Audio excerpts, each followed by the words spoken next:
ऐसा क्या हुआ जो दुकान पे पुलिस आ गई? हुआ कुछ ऐसा कि रात के 1 बजे में हमारे दुकान पे चोरी हो रहा था और पापा जी यहीं दुकान में ही सोए हुए थे। चोरी किए हुए सामान में से फ्रिज में से सारा दही लस्सी मिठाई निकाल के दुकान के पीछे वाले हिस्सा में रख दिया था और ये सारा जो बॉक्स है ये सब भी दुकान के पीछे ला के रखा हुआ था, जिसे पापा जी उठा के लाए थे। इतना सारा सामान निकाल के दुकान के बाहर रखे हुए था और इतने में ही पापा जी को एक आवाज सुनाई देता है तो पापा जी उठ जाते हैं, जिस वजह से चोर भाग जाता है। जब तक पापा जी पकड़ने के लिए भागते हैं वो इस गेट के नीचे से भाग जाता है और इस चोर को पापा जी अच्छे से पहचानते हैं क्योंकि ये चोर एक बच्चा रहता है और वो दुकान हमेशा आते रहता है, जिसे पापा जी पहचानते हैं। तो वो सारा सामान यहाँ दुकान के पीछे वाले हिस्सा में रखे हुए था, जो सोचा कि सुबह तक अपना घर पहुँचाते रहे। और हमको यहाँ पे चोरी किए हुए सामान में से कुछ सामान गिरा पड़ा मिलता है। यहाँ पे चोर जो है यही बाउंड्री पे से चढ़ के आया है, जिस वजह से यहाँ पे सामान आर भी गिरा हुआ था, तो थोड़ा बहुत कुछ सामान भी मिला हमको। अभी तक हमको पता चला है कि हमारे दुकान से 1500 से 2000 का सामान गायब हो चुका है और आगे क्या चोरी हुआ है धीरे धीरे खुद ब खुद पता चल जाएगा। और ये जो सिगरेट का डब्बा है, ऐसा ही 2-3 डिब्बा और चोरी हुआ है हमारे दुकान और से। पता नहीं अभी और क्या चोरी हुआ है हमारी दुकान से। तो इन सारे सामान को जो भी उठा के पापा जी लाए थे बाहर से, इसे अच्छा से पोंछ के दुकान में लगा देते हैं। इसके बाद हम गमछा का बंडल बांध ही रहे होते हैं कि ये वही लड़का आ जाता है जो दुकान में चोरी किया है और भैया इसे अच्छे से 2-4 थप्पड़ मार के पूछता है, लेकिन वो किसी भी हाल में नहीं बताता है। इसके बाद होता है कुछ ऐसा कि जिसे जानने के बाद आप भी हिल जाइएगा। हुआ कुछ ऐसा कि यहाँ पर के बहुत सारे लोग जमा हो जाते हैं और भैया का मारने का कोशिश करते हैं, क्योंकि भैया 1-2 थप्पड़ मारा था तो इसीलिए। और यहाँ पर के लोग कहते हैं कि ये लड़का चोरी नहीं करेगा तो क्या करेगा, जब यहाँ के गाँव वाले ही सपोर्ट करेंगे तो चोरी तो करेगा ही। तो एन वक्त पे इस भीड़ में पहुंच जाती है पुलिस, जो कि हम लोगों को बचा लेती है मारपीट से।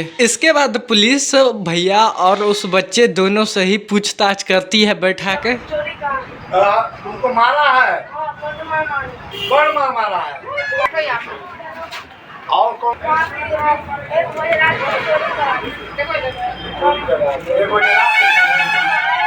पहले तो भैया को ही सब गुनहगार ठहराने लगता है, जिसके बाद इंस्पेक्टर साहब बोलना शुरू करते हैं तो सब चुप ही रह जाते हैं। वो बोलते हैं कि ये जो बच्चा है रात के 10 बजे से 12 बजे रात तक पूरा इधर उधर घूमते रहता है और इसका 4-5 लड़का का ग्रुप भी है जो इंस्पेक्टर साहब बताए। और हमारे यहाँ जो चोरी हुआ है वो भी 2-3 लोगों से मिल के हुआ। इंस्पेक्टर साहब भी बोले कि इसको इस तरह से नहीं मारने का था, हमको बुला के इसको पकड़वा देने का था और उसे भी वार्निंग दे के छोड़ दिए कि आइंदा चोरी किया तो तुमको जेल में बंद कर देंगे। भीड़ के हाथापाई होने से हमारे चेहरे के हड्डी पे चोट लग गया, जिससे बहुत ज्यादा फूल गया था और दर्द भी हो रहा था। सारे लोगों के जाने के बाद सारे टेंशन को खत्म करने के लिए पीने लगते हैं ठंडा। इसके बाद पापा जी करने लगते हैं रेस्ट और भैया भी नीचे वाले रूम में जाके सो गया। रात होते दुकान को अच्छे से लगा लेते हैं और आज की ड्यूटी रहती है कि हमको सोना नहीं रहता है। पापा जी नीचे वाले रूम में जाके सो जाते हैं और हमको भर रात जागना रहता है, ध्यान देते हुए जागते रहते हैं। सोना तो है नहीं लेकिन पंखे के नीचे में लेटे रहते हैं। रात के 2:30 बजे हमको आ जाता है प्रेशर, तो दुकान के बाहर आ जाते हैं और देखिए रात का कितना शांति हो चुका है। इस दर्द को झेलते झेलते सुबह का 3:48 हो गया, तो अभी जाके पापा जी को उठा देते हैं और हम चलते हैं सोने के लिए। सुबह के 8 बजे उठते ही सबसे पहले हम चले आते हैं मेडिकल और यहाँ से मेडिसिन ले लेते हैं दर्द का और बिस्किट खाने के बाद खा लेते हैं ये सारे दवाई। और ब्लॉग पसंद आया हो तो लाइक सब्सक्राइब फॉलो कर लीजिएगा। बाय।